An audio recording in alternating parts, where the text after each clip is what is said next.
Hello everybody, ito po ang inyong lingkod, Yuritech at your service.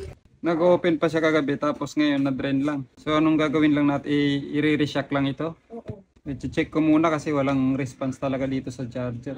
So ito yung charger natin. Dapat mag-response dyan. Kahit drain na kasi siya. May response man lang kahit konti. Yan kasi totally zero eh.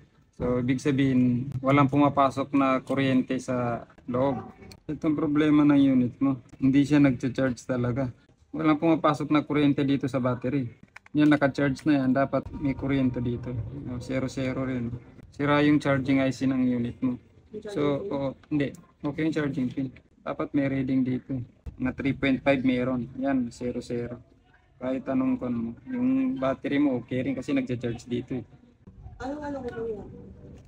Yung pinaka-con nito, yung charging IC mo. May voltahe siya na 3.4.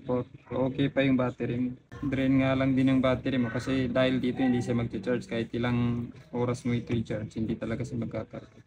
May power tong unit mo, yun nga lang. Hindi niya kayang kargahan yung battery.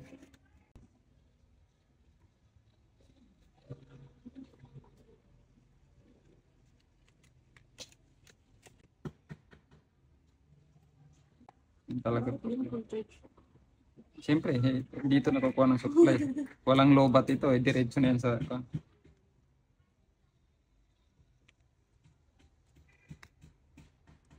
Itong unit mo, pag nilagyan natin ng laman, aandar siya. Pero hindi rin mag-charge pag nalobat.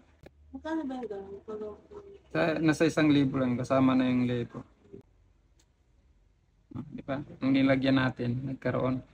So ito, pwede mo pa siyang magamit pero iwasan mong malobat. Once na malobat, hindi na siya mag-charge. Kailangan hindi mo siya ilolobat. May laman pa lang, i-charge mo na. Ba't ba nagkakaganito? Kahit anong iwas mo talaga, hindi mo maiiwasan na masisira yung charging pin kasi ginagamit at ginagamit eh. Ang sira charging pin talaga. Hindi, charging IC. Yun yung kumukontrol sa pag-charge ng cellphone. Pag sira yun, hindi mag-charge yung cellphone. Ganito yun, yan o, kunwari. Itong iPhone XR, ito ang charging IC niya.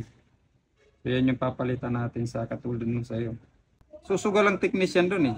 I-repair mo yan, yung IC na yan, na kailangan hindi mo masira yung pinaka-unit. So, kumbaga ito, very critical ito.